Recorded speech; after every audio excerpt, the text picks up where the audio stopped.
Buenos días, buenas tardes. Buenas tardes, Dios les bendiga a los que nos están siguiendo en redes sociales. Somos Comunidad Cristiana El Alfarero Tlaquepaque. Estamos en Porfirio Díaz 43A, en el poblado Colonia San Martín de las Flores de Arriba. Estamos transmitiendo desde este lugar y esperamos que ustedes puedan recibir una palabra de bendición el día de hoy. Los que estamos en el auditorio, pues también son bienvenidos. Vamos a comenzar con una enseñanza que se llama Cristo Nuestra Paz. Traía un video, quería poner un video, pero mejor necesito analizarlo primero. Pero habla acerca específicamente de ese video como, ¿qué es la paz? Cada uno de nosotros tiene una conceptualización diferente de lo que es paz. Hay un cantante famoso que en un video empieza a platicar y hace la anécdota de que en cierta ocasión, en algún lugar de Europa, se juntan muchos artistas y les dejan una especie de concurso para decir, ¿qué es la paz? O sea, con una escultura, con una pintura, con algún diseño de carácter más gráfico, determinen ustedes qué significa la paz. Y de persona a persona, cada persona va a tener diferentes definiciones de paz. Por ejemplo, alguien puede decir que paz es la calma que está después de una tormenta. Alguien puede decir que la paz es, por ejemplo, el no tener deudas, el tener cierta libertad financiera. Alguien puede decir que la paz es que acaba de salir de su quimioterapia y que ha sido declarado su cáncer en recesión. Y de repente, pues eso no es la paz. Sin embargo, nosotros los cristianos tenemos una definición diferente de lo que es paz. Y si no la tenemos que aprender a tomar esta definición que nos habla Efesios 2, del versículo 14 al 18, acerca de qué es la paz. Y dice así la palabra del Señor, porque Él, refiriéndose específicamente a Cristo, es nuestra paz, que de ambos pueblos hizo uno, ambos pueblos, judíos y gentiles principalmente, derribando la pared intermedia de separación, versículo 15, aboliendo en su carne las enemistades, la ley de los mandamientos expresados en ordenanzas, para crear en sí mismo de los dos un solo y nuevo pueblo, haciendo la paz. Vamos a subrayar en nuestra Biblia la parte esta de la ley de los mandamientos expresado en ordenanzas. Ahorita voy a tomar un pequeño detalle para platicar eso porque nos ayuda a que las ordenanzas no son las que nos traen paz. Las ordenanzas son producto de que ya tenemos paz. Verso 16. Y mediante la cruz reconciliar con Dios a ambos pueblos, evidentemente, en un solo cuerpo, matando en ella las enemistades, en la cruz. Verso 17. Y vino y anunció las buenas nuevas de paz a vosotros que estabais lejos y a los que estaban cerca. Verso 18. Porque por medio de él, los unos y los otros tenemos entrada por un mismo espíritu al Padre. Hay una definición importante, vamos a tratar de desglosar el concepto de qué es paz para nosotros y por qué Cristo personifica esa hermosa palabra. A manera de introducción vemos una pequeña historia. Había dos hermanos, no sé, ¿alguien tiene algún hermano en ese sentido? Creo que vale la pena de repente el platicar con esos dos hermanos. Se dejan de hablar. En una familia dejan de hablar después de un pleito que es insignificante. ¿Cuántos pleitos insignificantes, tenemos con nuestros hermanos en la carne? El clásico de que, oye, hermano, te hablo porque necesito que me ayudes. Tengo un problema económico y necesito dinero. Vas a decir que nomás te hablo cuando necesito dinero. Y es algo muy común en las familias que no se comuniquen por muchos años o por mucho tiempo y cuando se comunican es, necesito que me ayudes porque no tengo dinero. Y eso genera algún tipo de enemistad. Eso enciende unas antorchas de guerra en lugar de encender la paz. Porque el otro hermano puede decir, sí, efectivamente, nada más cuando necesitas dinero es cuando me hablas.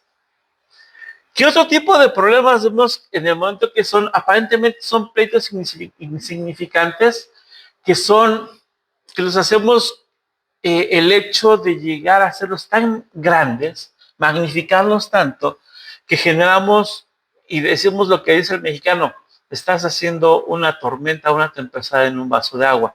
O como dicen los españoles, te estás ahogando en un vaso de agua. La herencia.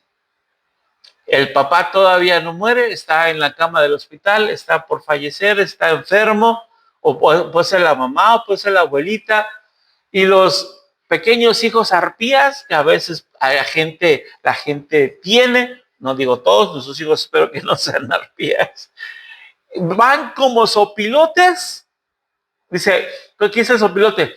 Ya huele a muerto, ya huele, así como el de, ya huele a pozole del beso Yoda, pero ya huele a muerto. ¿Y qué hacen? Empiezan a sopilotear alrededor del que todavía no muere para ver quién me va a tocar. Papá, no te mueras, ¿me pusiste en tu testamento? Y peor cuando mueren intestados. Y el problema es que ese tipo de pleitos a veces nacieron de una insignificancia. No me compartiste de tu plato, no me compartiste de tus frijolitos, no me ayudaste porque tenía la necesidad, pero nunca vi la necesidad de mi hermano enfrente. Hoy no tengo dinero, pues ¿qué quieres, hermano? Yo tampoco, no te puedo prestar. No tengo cómo ofrendarte, no tengo cómo darte. También estoy igual que tú, estoy viviendo al día. Entonces, el otro se va indignado porque el hermano nunca le ayudó y el otro se queda indignado porque el otro nada más le habla cuando tiene necesidad.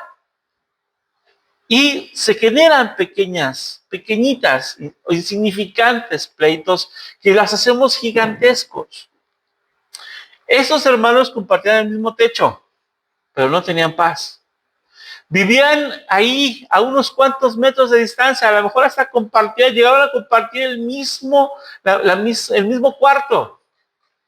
No sé, por ejemplo, a veces cuando somos chicos tenemos que compartir el cuarto, somos hijos de familia acomodada, ¿no? Acomodan a todos los hermanos y a los primos y en la misma cama, ¿no? Vivían a metros, pero kilómetros de distancia emocional. Un día, el papá que todavía vivía, no, que estaba enfermo, ¿verdad? De otra familia, llega con una herramienta inesperada. No llega con un cinto, no llega con un látigo, no llega con una chancla a imponer orden, ni siquiera con un martillo, sino que llega a romper paredes de una manera impresionante. ¿Cómo? Con una fotografía. Con una fotografía de los dos hermanos más pequeños, abrazados, compartiendo, felices, en paz. Esa imagen, en el momento indicado, puede romper la dureza del corazón y decir en qué momento perdimos esa comunión de hermanos. ¿En qué momento nos enemistamos? ¿En qué momento nos dejamos de hablar? ¿Qué necesitamos para regresar a esta imagen en la cual con la inocencia del niño compartíamos cuarto, compartíamos ropa, compartíamos comida, compartíamos todo? Mis hijos tenían algo muy chistoso de niños. Ellos compartían la comida. De manera un tanto mañosona, a mi hija no le gustaba mucho la carne, y a mi hijo no le gustaban las verduras. Entonces mi esposa de repente hacía, no sé, un caldo con verduras, y lo que hacían es se compartían el plato, pero lo que hacía es, mi hijo le ponía las verduras al plato de la niña, y la niña ponía las carne en el plato del niño, ¿no? Y dices, eso es hermoso. ¿En qué momento se rompe?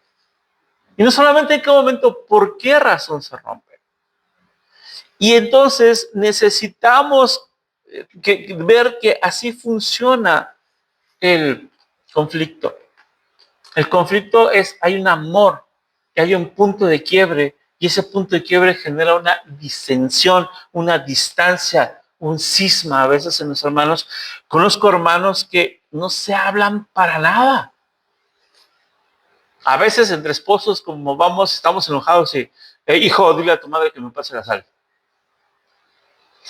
Mamá, que se me pasa, dile a tu padre que tiene suficientes ganas que se levante y que se venga a agarrar la sal él mismo. Y así empiezan conflictos a veces entre pareja, ¿no? Y no solamente en pareja, en hermanos. Punto importante entonces. ¿Cómo funciona el evangelio? Dios tenía dos pueblos.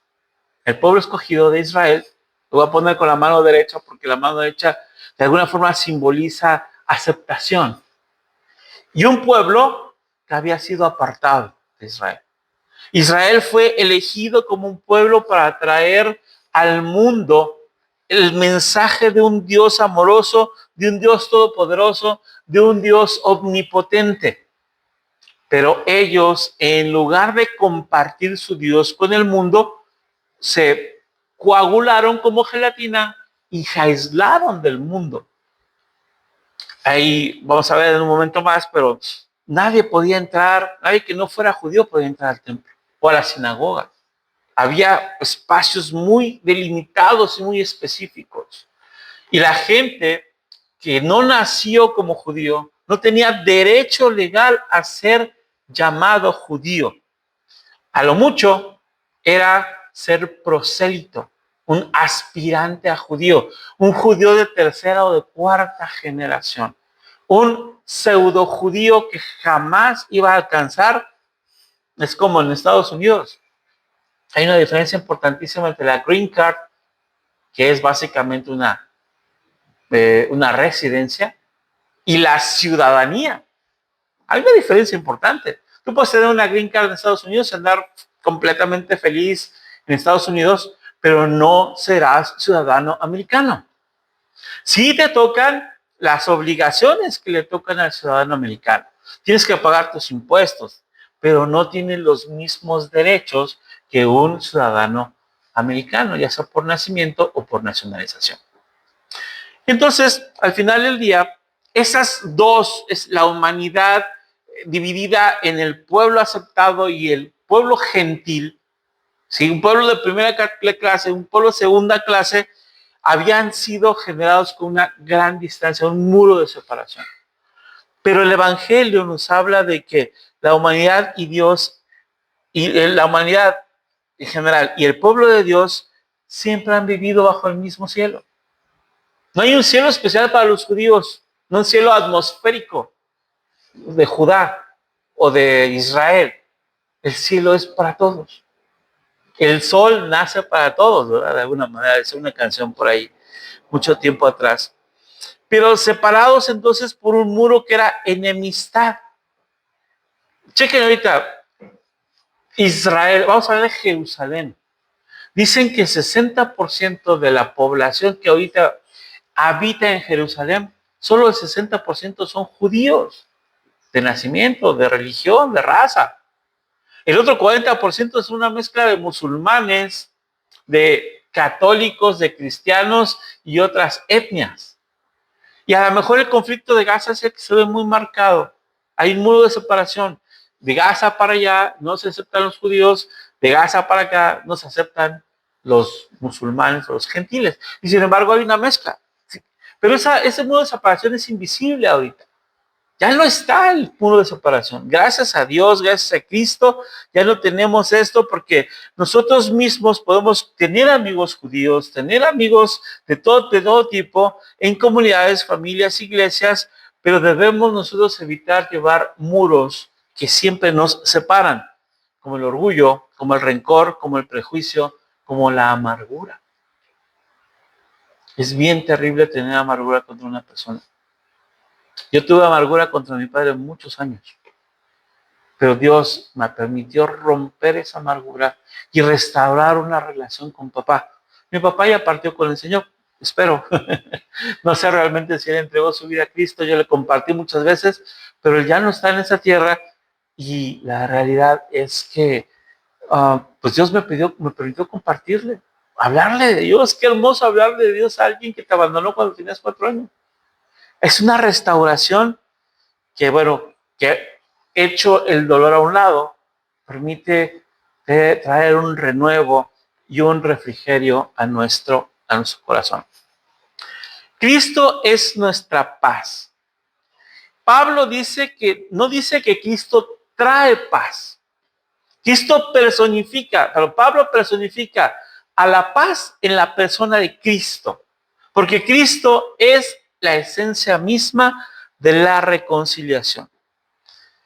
La cruz es esa herramienta que el Señor trajo para derribar los muros visibles e invisibles.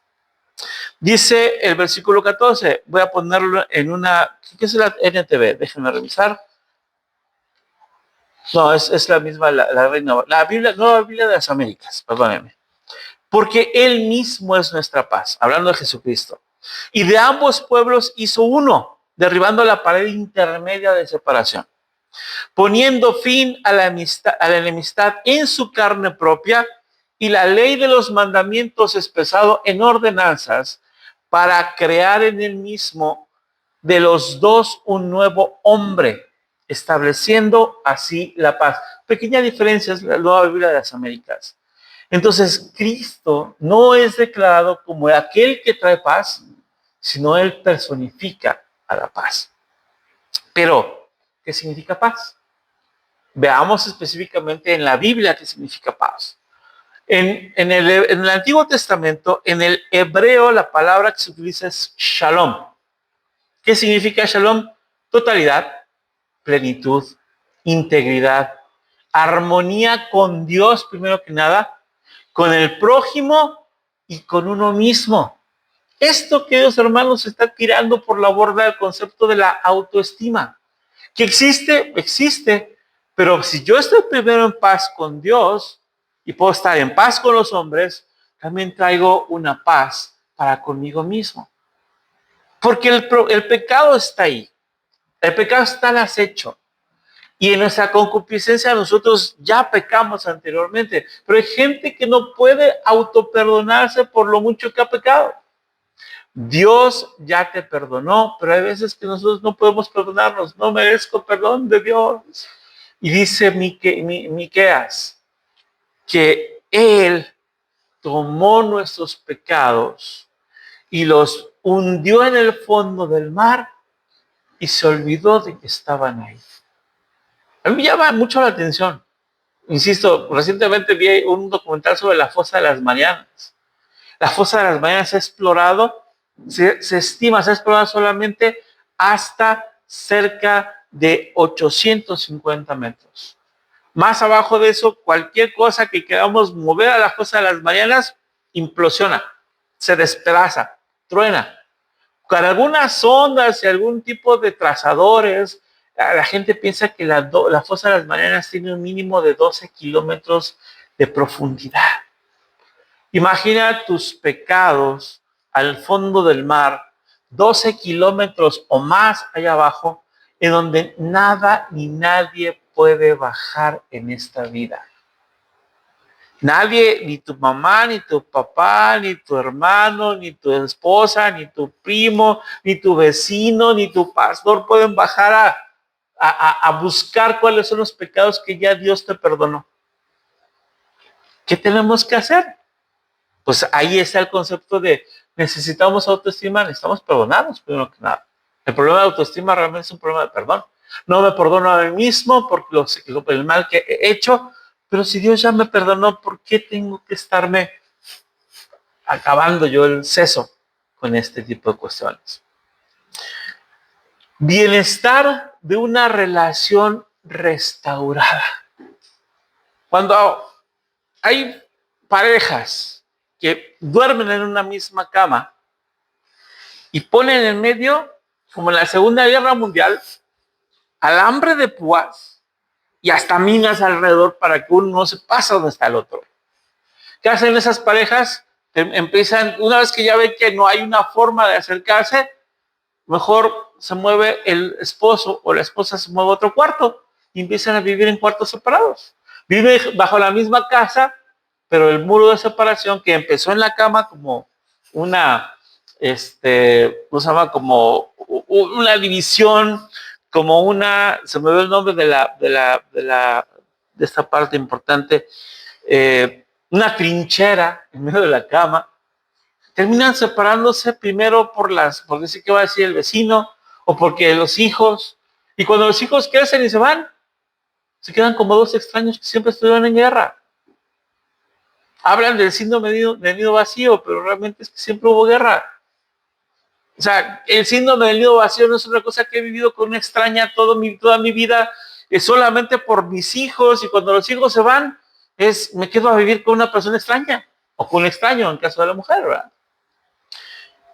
Irene, de ahí viene la letra, el nombre de la señora Irene, ¿verdad? Y de repente dices, Irene significa paz en griego, o Eirene, ¿no? Es una traducción del Shalom en la Septuaginta. Habla específicamente, es una unión donde antes había fractura, lo cual apunta directamente a una restauración. Y cualquier restauración que necesitamos, primero tiene que tener, digamos a esta palabra, el auspicio de la restauración de mi relación con Dios. Cuando Dios me permite o me ayuda para que yo tenga una restauración de mi relación personal con Él, entonces yo soy capaz de tratar de reparar esas fracturas con otras personas. Fracturas con los hijos, fracturas con los padres, fracturas con los hermanos, fracturas con los primos, fracturas con la esposa, en las relaciones que son fracturadas. Y en Efesios 2, a pesar de que se usa la palabra Irene o Eirene, específicamente a una parte de restauración, en Efesios 2, la persona, la paz es personificada por Cristo. De alguna manera, la paz, o Cristo, perdónenme, es el Shalom hecho carne. Ya hemos hablado que es relativamente sencillo pensar en que Cristo encarnado se observa en la Biblia como la encarnación de muchas cosas, o como de alguna forma la personificación de muchas cosas. La sabiduría en Proverbios, por ejemplo. Estamos hablando del ángel de Jehová en el Antiguo Testamento. Estamos platicando también acerca de que la paz encarnada es Cristo, que el Logos, la palabra divina de Dios, es Cristo hecho carne, ¿verdad? La reconciliación hecha persona. Y este es clave, este es súper clave, porque en el momento en que nosotros digamos Efesios 2, Él mismo es nuestra paz. No dice ustedes lograron la paz. Creyentes, cristianos, ustedes lograron la paz. No dice eso, dice Él mismo es nuestra paz. ¿Qué significa eso? Él no solo derriba muros, Él es paz. Él no solo te construye como un nuevo hombre, una nueva mujer. Él es paz. Él no solo te reconcilia con Dios y con tu prójimo, con tu vecino, consigo mismo. Él es paz. Y la paz bíblica no es ausencia de guerra. La paz bíblica no es un sentimiento que cambia.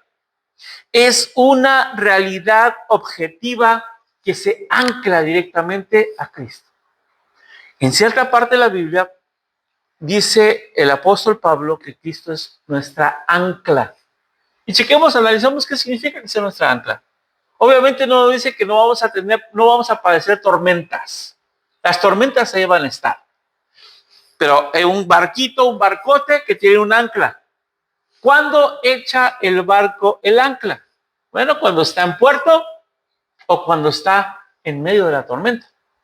¿Para qué? Para que no se vaya para todos lados. La tormenta puede venir y echar agua y mover y remover y sentir que se vuelca el bote. Pero el ancla lo mantiene firme, lo mantiene a través de la tormenta, que no se va a perder. Esa es la paz que nos da Cristo. Tú puedes atravesar por tormentas, pero si Cristo es tu paz, si Cristo es tu ancla, tú vas a pasar esa tormenta y no por tu propio beneficio, no por tus propias fuerzas, sino las fuerzas de Dios. Entonces, el Nuevo Testamento, bueno, nos habla acerca de algo que se ocurre en el momento del templo, ¿no? En el templo que construyó, no se dice nada acerca del tabernáculo, porque durante el tiempo en el que el pueblo de Dios estuvo dando vueltas por el desierto, no nos dice que tuviera visitantes. Quizás algunos, no sé, pero no nos dice nada acerca de eso. Como que es el mismo pueblo que está vagando por el desierto y que de repente se mueve la columna de humo, la columna de fuego, principalmente de humo porque estaba, la de nube, perdón, porque estaba en el día. Normalmente cuando se movían estaban de día. Entonces se levanta el tabernáculo, se enrolla y empiezan a partir. Caminan, y después de cierto tiempo, aquí se detuvo la columna y aquí pones el tabernáculo, y alrededor del tabernáculo se ponían todas las tiendas de las 12 tribus. Entonces, algo interesantísimo es que creo que esto aplica más a partir de que Salomón, construyó el templo. Una vez que se construye el templo, hay varios bloques. Obviamente los lugares santo y santísimo, para que solamente podían acceder los sumos sacerdotes y los sacerdotes. Alrededor existía básicamente lo que podemos llamar como el santuario principal, que era donde se reunían los hombres. A un ladito, en las orillitas, estaba el atrio de las mujeres y por fuera el atrio de los gentiles. Y había un muro y había una inscripción, ahí está una inscripción como en japonés o como en chino, pero vamos a poner en hebreo, que decía: ningún extranjero pasará de este punto. Hasta parece como que voy a pasar a la frontera, ¿verdad? A algún lado. Ningún extranjero pasará de este punto. Quien sea sorprendido será responsable de su propia muerte. Eran apedreados. Si un gentil cruzaba la línea, cruzaba el muro hacia el atrio de las mujeres o hacia el santuario donde estaban orando los hombres, era asesinado. ¿Se imaginan? Es como, insisto, como por ejemplo las historias de terror que de repente se escuchaban de que los mojados iban por ahí por ciertos lugares en Texas, se brincaban el río Bravo o se brincaban el muro, y que había algunos cuates como snipers ahí cazando y no eran policías, eran las mismas personas que vivían en esa zona, que habían hecho ya esa especie de pacto de decir: vamos a cuidar esta tierra. Y que se supone que muchos eran venadeados por eso. Dicen, no me consta, pero bueno, es algo que se ha tomado mucho como parte de las noticias. Entonces, un muro real separaba el atrio de los gentiles, y si un gentil no tenía visa, el gentil, el que tenía visa era prosélito, y el prosélito no podía pasar para allá. Solamente el judío podía pasar a aquel lado. Entonces, ¿qué era ese muro de separación? ¿Qué era específicamente? Número uno, un muro de muerte. Era básicamente cualquier persona que pudiera cruzar ese muro era condenado a muerte. Pero gracias a Dios que ahorita los que se pasan el muro fronterizo, pues no necesariamente los matan, ¿verdad? No, los capturan y los repatrian, los deportan. Pero ese muro, Cristo lo convirtió, ¿en qué lo convirtió? En un camino de vida. Gracias, Señor, porque antes tu pueblo escogido era Israel y nosotros no teníamos acceso a ti, pero ahora, gracias a la cruz, podemos entrar al lugar santísimo, acercarnos confiados al trono de la gracia. Entonces, Pablo específicamente lo enumera como la pared divisoria de separación. Y él la derriba, Cristo la derriba. Destruye la arquitectura de la enemistad que representaba ese muro. Ese muro hablaba de una separación étnica. Judíos versus, algo curioso, la palabra gentil en el griego tenía que ver con etnia. Eran los judíos y las demás pobladores de la tierra. Hace poco platicábamos cuántas razas tienen los humanos. Y alguien ha dicho, no, está la raza de bronce, y la raza negra, y la raza aria. Eso es parte de que alguien estableció pues, digamos, algún pensamiento discriminatorio para pensar que es mejor que otros. El orgullo de la raza azteca se ve. Ahorita en los panamericanos, no sé si han seguido los panamericanos. El orgullo de la raza azteca. No, la raza azteca son seres humanos. La raza, dentro de lo que es la taxonomía de las ciencias naturales, implica que el ser humano es Homo sapiens. Punto. O algunos llaman Homo sapiens sapiens, ¿no? Y es una sola especie, una sola raza. Hemos cambiado por el color de piel o que por el tipo específico de raza, entre comillas, simplemente por racismo. Pero gracias a Dios, Dios ha derribado ese muro de separación. Por ejemplo, a esta iglesia puede venir pues una persona de Cuba, y cómo lo vamos a recibir con amor y abrazarlo.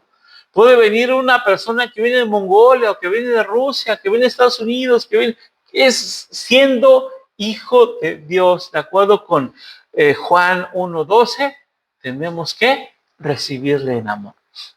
También esa separación étnica, significaba separación espiritual. Perdón. Gracias. Básicamente, pacto versus no pacto. Dios pactó con el pueblo de Israel a partir del pacto mosaico. Pero antes del pacto de Moisés, los pactos eran universales. El pacto con Abraham se perfila de una manera tan preciosa porque termina en Génesis diciendo: en ti serán benditas todas las naciones de la tierra. Ese pacto era universal. A partir del pacto mosaico, el pueblo de Israel se apropió del pacto y dejó a todos los demás fuera del pacto. Y no lo estoy diciendo por antisemitismo. La historia ahí está. Amamos al pueblo de Israel y oramos porque justamente ya no tenga tantos problemas con los pueblos que están alrededor de, y sobre todo que entiendan que Dios les haga resplandecer que el Mesías que ellos tanto esperan llegó a esta tierra hace casi 2000 años. Separación legal. La ley era reguladora de distancia. Y aquí hablamos principalmente de la ley ceremonial. La ley de Dios, los 10 mandamientos, la ley moral, aplica para toda la humanidad. A toda la humanidad se le dice: no robarás, no adulterarás, no levantarás falso testimonio. Todo esto es específicamente para toda la humanidad. Pero hay una ley ceremonial que es la que Cristo vino a abolir, que es la que aplicaba solamente para los levitas, ni siquiera para todos los judíos. Pero los fariseos y los saduceos la quisieron ser extensiva a todo el pueblo. 603 preceptos de la ley ceremonial que todos tenían que tener en la ley de la purificación, el lavado de manos, y esto no solamente es del pueblo judío. En el Islam, por ejemplo, ¿eres diestro o eres zurdo? Hay un acto natural que todos tenemos que hacer. Comemos, tenemos que ir al baño, y el aseo pues lo hacemos con nuestra mano, normalmente con la mano que es ¿cómo se llama? La que si eres diestro te vas a hacer con la mano derecha. Ellos tienen la reglamentación de que no te puedes asear con la mano derecha. Siempre tienes que hacerlo con la izquierda, porque los alimentos se toman con la mano derecha y todas las cosas inmundas se hacen con la mano izquierda. Yo me imagino que perdóname la expresión, pero me imagino que aquellos grupos islámicos extremistas armarán bombitas con la mano izquierda porque va a ser un acto suicida, porque va a ser un acto complicado, no lo sé. Pero al final de cuentas, esa ley específicamente regula distancia. Y esa ley, por ejemplo, para el musulmán existimos los infieles y los musulmanes. Para nosotros, ¿qué existe? Solamente los que son hijos de Dios y los que aún no lo han sido. Todos, absolutamente toda la humanidad, en potencia, somos hijos de Dios. Pero para poder ser declarados legalmente como hijos de Dios, ¿qué necesitamos? Otra vez, Juan 1:12. Recibirle, creer en su nombre, para aceptar su sacrificio como Señor y Salvador de mi vida. Pero también hay una separación humana. La separación humana se basa en el orgullo, en el desprecio, y ese desprecio, su fuente está en la autosuficiencia. Yo puedo, no necesito. Yo soy elegido de Dios, no necesito más. Hay por ejemplo, un grupo particularmente que conceptualiza la predestinación de una manera muy específica. Dios, antes de la fundación del mundo, ya decidió quién se iba al cielo y quién se iba al infierno. Y hay un pequeño grupo que lo toma tan al pie de la letra que dice, pues si Dios ya sabe quién va a ir al cielo y quién va al infierno, ¿para qué les predico? Pues total, o sea, si la elección es incondicional antes de la fundación del mundo, entonces no necesito predicar. Pero el apóstol Pablo decía, ¿cómo sabrán si no les han dicho? ¿Cómo acudirán a Dios si no se lo han presentado? Y es una parte importante. Separación universal. Todo aquello que impide la comunión con Dios. Y está de alguna forma en el racismo, en la forma en la que abordamos el pacto, en la forma en la que abordamos la ley. Mi orgullo, mi autosuficiencia, mi desprecio, mi concupiscencia que me lleva a pecar, me separa específica y completamente de Dios. Pero ese muro de separación, esa condición humana de separación, de muerte, porque decíamos, platicaba Miguel hace ratito, lo que hemos estado enseñando ya hace tiempo atrás. ¿Qué significa muerte desde el punto de vista bíblico? Separación. La muerte espiritual es la separación de Dios. La muerte segunda será la separación completa y definitiva de Dios, en la cual ya no hay vuelta atrás. Donde entonces podemos ver que ese muro de separación fue abolido en su carne. ¿En dónde? En su carne. No en nuestra conducta, no en nuestros esfuerzos, no en nuestro conocimiento, no en nuestra inteligencia, no en nuestra sabiduría, no en cuanto sé de la Biblia, simplemente en cómo le recibo y cómo creo en su nombre. Cristo absorbió el juicio de la ley. Cristo absorbió el peso de tu culpa, el peso de mi culpa. Cristo absorbió el peso de la hostilidad humana. Cristo absorbió el castigo por tus transgresiones y por mis transgresiones. Y ahí es donde hay una parte importante. Hay una cuestión interesante que hablan acerca, hay un grupo de personas que también consideran que la expiación es limitada. Y otras personas piensan que la expiación es universal. ¿Qué debe pensar el cristiano? Pues que en potencia la expiación es universal. Pero para absorber, para poder ejecutar dicha expiación, necesitamos una condición. Juan 1:12. Recibirle como Señor y Salvador. Creer verdaderamente en que su sacrificio es suficiente para mí, para que yo pueda ser hecho hijo de Dios. Entonces sí, la expiación En potencia es universal, en acción es limitada, porque solo aquellos que aceptan a Jesucristo como Señor y Salvador podrá imputársele la expiación del pecado, pasar el pecado a Cristo y nosotros ser declarados justos, aunque seamos injustos. Y la paz, hermanos, no es algo que se logre. La paz, básicamente, se obtiene por sustitución. ¿Cómo es eso? Pues el castigo que yo tenía, que yo merecía, para poder gozar de la paz con Dios, lo absorbió Cristo. Y me regaló por gracia esa paz en Él. La enemistad no fue suavizada, fue crucificada. Bendita cruz, porque lo que dice Jesús, lo que dice Pablo, perdóname, es que quiere crear Dios un solo y nuevo pueblo, un solo y nuevo hombre. Y la paz se convierte entonces en la nueva humanidad. La meta no era eliminar el conflicto, era hacer una recreación de la creación. El griego dice algo bien importante. El griego tiene una cuestión interesante que se llama kainon antropón,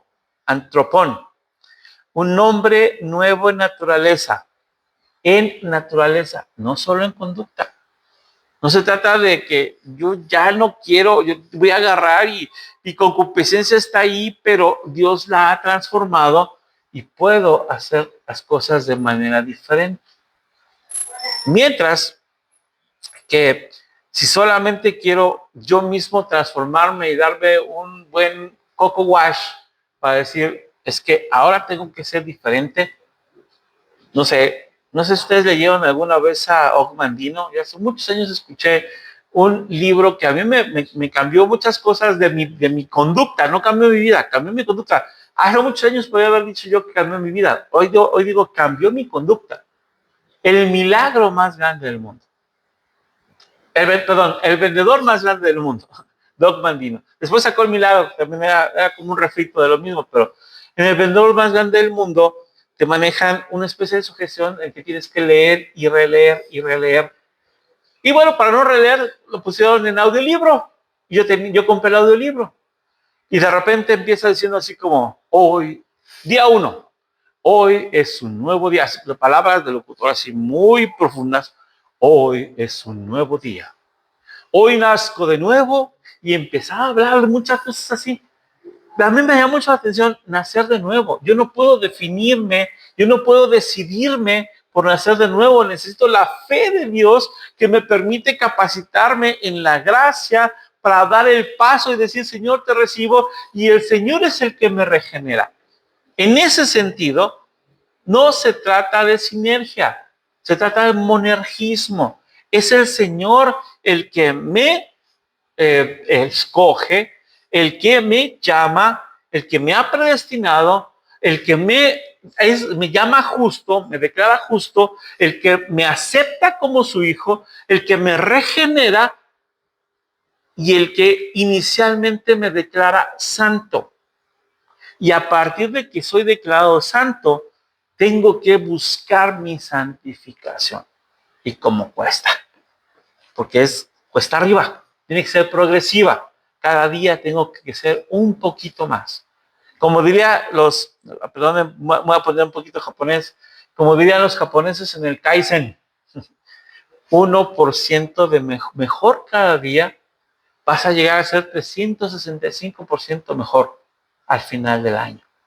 Y eso es importante. Bueno, y eso es, entre comillas, porque tiene que ser realmente como un interés compuesto. Si es 1% de tu 100% actual, mañana será 101%.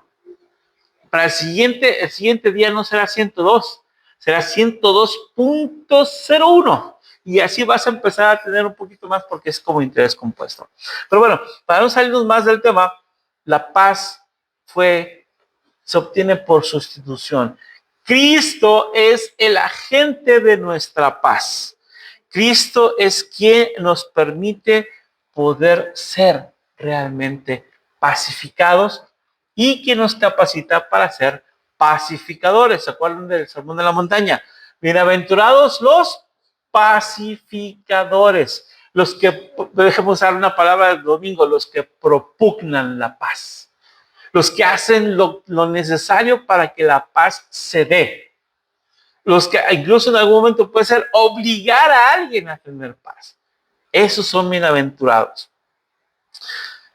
Ya no hay judío ni griego, dice Gálatas 3:28, porque todos vosotros sois uno en Cristo Jesús. Entonces, a manera de repetición, Cristo no solo da paz, Él es la paz. La cruz no es un símbolo de muerte, fue el acto más grande de la paz. La paz bíblica no es tregua, es transformación. Donde había dos, Cristo hace uno por medio de su paz. Los hebreos tenían muros, pero Cristo construyó puertas. La paz de Cristo no se siente primero, se establece primero. La paz no es fruto del acuerdo humano. La paz es una obra de Dios. Porque Cristo nos permite ser ahora una nueva humanidad. Regresamos otra vez a la Nueva Biblia de las Américas. Ahorita me gustó esa versión no está tan diferente de la Reina Valera, pero para como complementar. Versículo 15 de Efesios, que estamos analizando. Dice, poniendo fin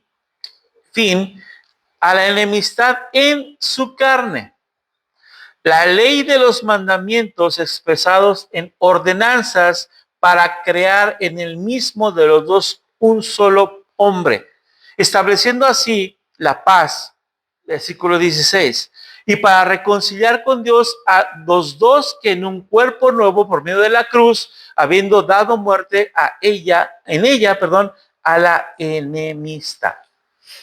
Y una parte importante que habla aquí, la Reina Valera dice, y también la Nueva Biblia de las Américas dice, la ley de los mandamientos expresados en ordenanzas, poniendo fin a la enemistad en su carne. ¿Cuál es la enemistad? La ley. Voy a refrasearlo. Poniendo fin a la ley de los mandamientos expresados en ordenanzas en su carne, para crear en él mismo de los dos un nuevo hombre. Me llama la atención la palabra ordenanzas, porque la palabra ordenanzas se tradujo al latín como sacramentum. Hay personas que dicen que necesitas los sacramentos para ser salvo. Y nosotros creemos que los sacramentos que Dios instituyó, que Jesús instituyó, que son la Santa Cena y el bautismo, son resultado de la salvación. Cristo no vino aquí a mejorar lo viejo. No hizo una renovación, hizo una regeneración. Vino a crear algo que antes no existía. El Jorge de hace años, hace muchos años, no es el Jorge que existe ahora. El Miguel de hace muchos años no es el mismo Miguel que existe ahora. A lo mejor nació en cuna cristiana, ¿no? La cuna alababa y decía aleluya y demás, pero bueno. Pero la parte importante es que él vino a crear algo que no éramos. Todavía de repente coqueteamos con el viejo hombre. Decía el Martín Lutero, yo pensé que en el bautismo el viejo hombre se iba a ahogar, iba a nacer alguien completamente diferente a salir de las aguas bautismales, pero el mugroso viejo hombre sabía nadar y muy bien. ¿Verdad? Más o menos, decir, no dijo exactamente igual, pero más o menos, vamos a ponerle un poquito de lo nuestro. Un solo y nuevo hombre. Habla de hombre como representante de la humanidad. Y el nuevo hombre básicamente está creado por el derribar muros. Y en la derribar muros, de esos ladrillos destrozados por el derribar muros, Cristo crea nuevas cosas. Remodela nuestra identidad. Antes éramos llamados enemigos de Dios. Ahora somos llamados hijos. También reconstruye el corazón. Antes teníamos un corazón de piedra. Hoy el Señor nos ha permitido tener un corazón de carne. Antes éramos enemigos unos de otros. Y ahora, qué hermoso es habitar, dice uno de los salmos. ¿Sí? Qué hermoso es habitar entre hermanos. Y de repente tú vas de viaje, visitas una congregación, te reciben, te bendicen, te abrazan, te apapachan y te dan palabras de bienvenido porque también eres mi hermano. Y a veces esas bienvenidas llegan a ser mejores que incluso nuestra propia familia en la carne. Me recuerdo una hermana que me encanta cuando dice, no sé cómo me gusta venir a visitarlos porque me encanta recibir el abrazo de un cristiano. Es algo muy hermoso porque evidentemente está ahí. En 2 Corintios 5:17 dice que si alguno está en Cristo, nueva criatura es. Y el resto dice, las cosas viejas han quedado a pasar, han sido nuevas, han hechos nuevos. Cristo no restaura lo que éramos, nos lleva a otro nivel. Ustedes han visto, por ejemplo, no sé, esos programas de History, en donde, o por ejemplo, hicieron uno aquí en Guadalajara, de unos cuates que están, no sé por dónde están, sinceramente no ubico dónde están, se llaman los mexicánicos. No, ellos hacen restauraciones, pero realmente hacen conversiones locas, ¿no? Agarran a Homer y la convierten en limusina. O alguien, o incluso en uno de los capítulos, agarraron un avión, un avioncillo pequeño, y ese avión le pusieron ruedas y lo ponen a manejar en la ciudad y cosas por el estilo, ¿no? Bueno, imagínense un programa de ese tipo, en donde encuentran un carro clásico, no sé, un Mustang 1967, que lo tenían en una brecha por ahí guardado, con unas lonas, pero está lleno de tierra y demás. La lámina más o menos aguanta, pero el motor ya se ve medio, y las llantas ponchadas, los rines todos feos, todos llenos de óxido. Y el restaurador tiene dos opciones. Una, llevarlo a su condición original. O dos, llevarlo a una condición mejor que la original. ¿Cómo sería mejor que la original? Pues le pones no el motor 350 o 355 que tenía aquel motor, le pones un motor, a lo mejor 280, pero con fuel injection y con encendido electrónico y con algunos sensores, y lo que haces es modernizar, le pones un motor nuevo, no sé, incluso eléctrico, a un carro que tiene pues una carrocería antigua. Se vuelve a pintar, se vuelve a acomodar, le pones llantas nuevas, le pones otros rines diferentes y el carro se ve más hermoso que cuando salió de fábrica. Ese es el trabajo de nuestro Dios. Esa es la renovación, la restauración que Dios pone en nuestras vidas. Es una nueva naturaleza, es un nuevo auto, no es el auto que originalmente salió. Ahí está parte del nuevo nacimiento, un auto renacido con nuevas fuerzas, con nuevos brillos, con más potencia, con un motor que es más, más ecológico, pero al final del día estamos hablando que en esa restauración es una nueva naturaleza que nos hace vivir de nuevo y nos capacita para un propósito, vivir una vida nueva. La cruz, entonces, de acuerdo con lo que Pablo está diciendo, se erige como arquitectura de la paz. Porque si Cristo es nuestra paz, pero ¿en qué momento se cristaliza la paz de Cristo para el cristiano? Cuando el Señor está colgado en un madero. Entonces la cruz se erige como arquitecta divina de la paz y Pablo dice que mediante la cruz reconcilia a Dios a ambos pueblos en un solo pueblo, en un pueblo nuevo. La cruz entonces no es un acto de redención, nada más, nos une. La cruz no solamente es un acto de perdón, es un acto que nos integra. La cruz no solamente es un acto de limpieza, sino una nueva identidad colectiva. Y ya que estamos en este punto, el versículo 17 nos habla de que por medio de Él tenemos entrada por un mismo espíritu al Padre. Por medio de Él podemos entrar. La paz entonces no es simplemente reconciliación social, interna, es acceso libre a Dios.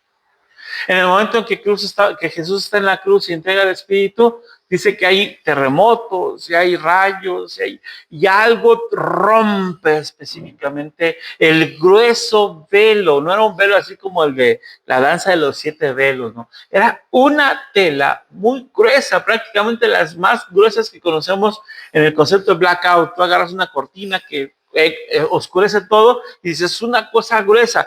Una cosa gruesísima es partida de arriba a abajo, en señal de que a partir de ahí hacia abajo, desde arriba hacia abajo, fluye esa bendición. El verbo entrada en el griego es un término de protocolo que describe a un introductor oficial que lleva a una persona común ante la presencia del rey. ¿Se acuerdan? Viene alguien en la entrada, tiene su escolta, está el rey por allá, y está un cuate. El señor y señora Pérez, duques de no sé qué. Y ya, entonces, ese introducidor, ese introductor, es básicamente de lo que estamos hablando en este momento. Es ese tipo de palabra que en el griego significa como introductor real. Cristo es ese introductor real. Cristo no solamente nos reconcilia con Él, sino nos lleva, nos introduce, nos presenta en su presencia. Y antes que decíamos, tengo que agacharme y estar, y no puedo levantar la cabeza mientras estoy rezando, orando, ahora puedo levantar mis manos y mi mirada hacia el infinito para decirle, Señor, gracias. Gracias que me has dado la oportunidad de estar ahí. Romanos 5, 1 y 2 nos dice, justificados por la fe, tenemos paz para con Dios. Porque también tenemos entrada por la fe a esa gracia. Entonces, en la antigüedad, el acceso a nuestro rey era restringido. No podías entrar sin invitación. ¿Se acuerdan de la reina Esther?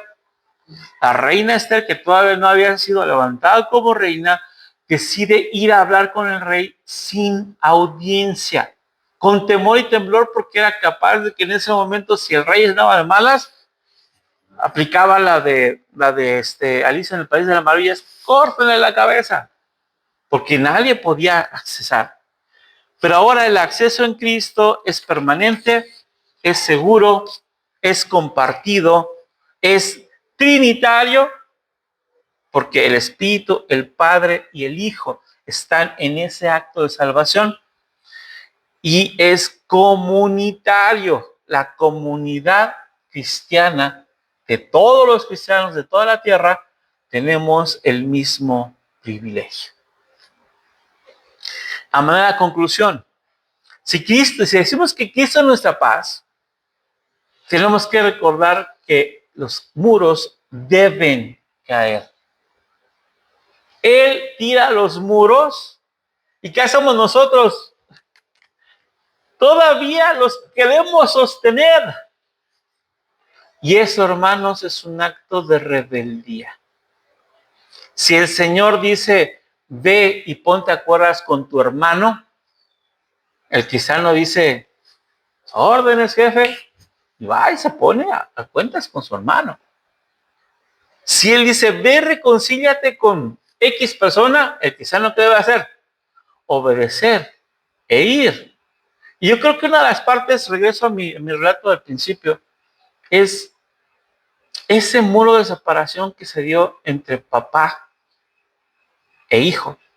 En mi caso particular, el Señor me dijo, tienes que restaurar, tienes que tumbar ese muro de separación. Yo era de los que decía, no quiero saber nada absolutamente de ese Señor. Pero Él dijo, me llevó a Éxodo 20. Honra a tu padre y a tu madre. Y me volvió a llevar a Deuteronomio 5. Honra a tu padre y a tu madre. Regreso a Éxodo 20. Honra a tu padre y a tu madre para que tus días sean de larga duración. Y en Deuteronomio 5, honra a tu padre, voy a decir específicamente a tu padre, para que tus días sean largos y te vaya bien. Sí. Órdenes, jefe. Señor, he aquí, ayúdame. ¿Cómo puedo restaurar mi relación con mi papá?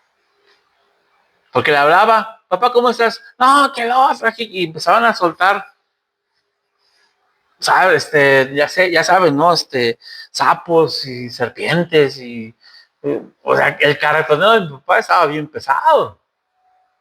Pero ya que escuchaba y que sacaba todo eso, sí, pero tienes que una parte importante, aprender a perdonar. Dios te perdonó, Dios puede perdonar todos tus pecados. Y obviamente si Dios perdona tus pecados, tú tienes que perdonar a los que te pecan contra ti. Papá, me tengo que ir, ¿puedo orar por ti? ¿Qué? ¿Cómo? ¿Orar? ¿Qué es eso? Pues es que quiero platicar con Dios para decirle que te bendiga. Ah, bueno. Padre Santísimo, te doy gracias por mi papá. Por favor, dale el abrazo de padre que él también necesita. Fortalécelo, llénalo, susténtalo, dale paz. Y en el nombre de Jesús, amén. Adiós, adiós. Volvió a pasar 3, 4 veces eso mismo. Hasta que en un momento yo tenía así como que una urgencia. Papá, pues te hablo rapidito, fíjate que está bien esto, ¿cómo estás? ¿Cómo vas? Bien, ok. ¿Sabes qué tengo que ir? Porque estoy por entrar a un curso. ¿Pero cómo? ¿No vas a orar por mí esta vez? Y eso generó un cambio precioso cuando ahora, sí, papá, claro que oro por ti. Sí, dice, ora por mí porque cada que oras, siento una paz. ¿Sabes qué es eso? Dios tocando a tu puerta, abre tu corazón.